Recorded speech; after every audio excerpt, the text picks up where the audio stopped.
2024च्या Paris ऑलिम्पिक्समध्ये भारताच्या मनू भाकरने भारताला पहिले मेडल, ब्रॉन्झ मेडल जिंकून दिले. मागच्या ऑलिम्पिक्समध्ये तिच्या पिस्टलमध्ये काहीतरी तांत्रिक बिघाड झाला होता, त्यामुळे ती पदकापासून वंचित राहिली होती. तिने सांगितले की पुढच्या वेळी आणखी जास्त प्रयत्न करून गोल्ड मेडल, सिल्वर मेडल मिळवण्याचा ती प्रयत्न करणार आहे.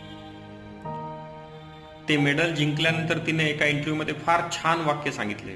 तिने सांगितलं की मी भगवद्गीता वाचते आणि भगवद्गीतेमध्ये असं सांगितलं की कर्मावर फोकस करा, आउटकमवर नाही.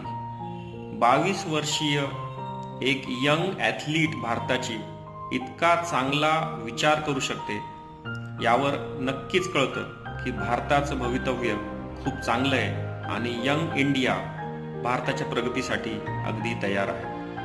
हो की नाही?